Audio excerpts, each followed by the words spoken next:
پاک کا ورد کرتے اور اس جانے والے کو فائدہ پہنچاتے.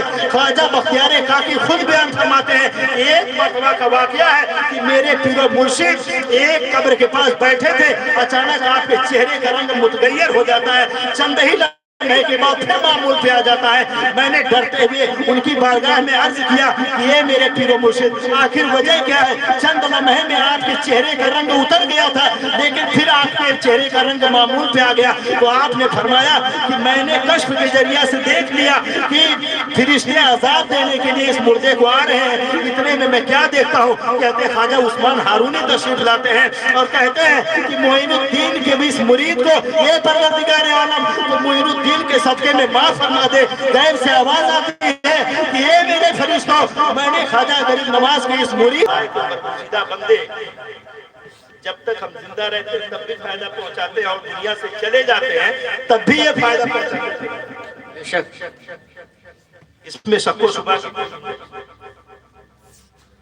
تو اسی طرح ہم کو بھی ہماری زندگی گزارنی چاہیے جس طریقے سے ہمارے بزرگان دین نے گزاری.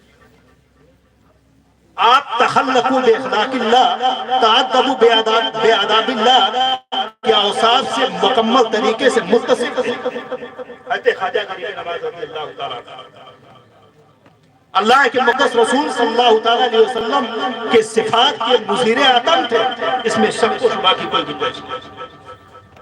آپ نے کبھی اپنی زندگی میں کسی سے انتقام نہیں لیا, اور یہ روایتیں میں نہیں بیان کر رہا ہوں, جو ان کے سب سے چہیتے شاگرد, چہیتے مرید قطب الاقطاب حضرت خواجہ بختیار کاکی اپنے مرشد کے حالات کو دیکھ کر کے خود لکھا ہو گیا.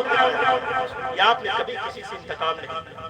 اگر آپ کو قتل کرنے کی کوشش کی گئی تب بھی آپ نے اس کو معاف کر دیا. یہاں تک کہ جب آپ لاہور سے ہجرت کر کے دہلی کی طرف آ رہے تھے دعوت و تبلیغ کی غرض سے, ایک شخص قتل کے ارادے سے نکلا اور غریب نواز راستے میں ملے اور ایک دم تنہائی کا عالم تھا. غریب نواز کو الہام کے ذریعے سے معلوم ہو جاتا ہے کہ آنے والا شخص مجھے قتل کرنے کی نیت سے آ رہا ہے.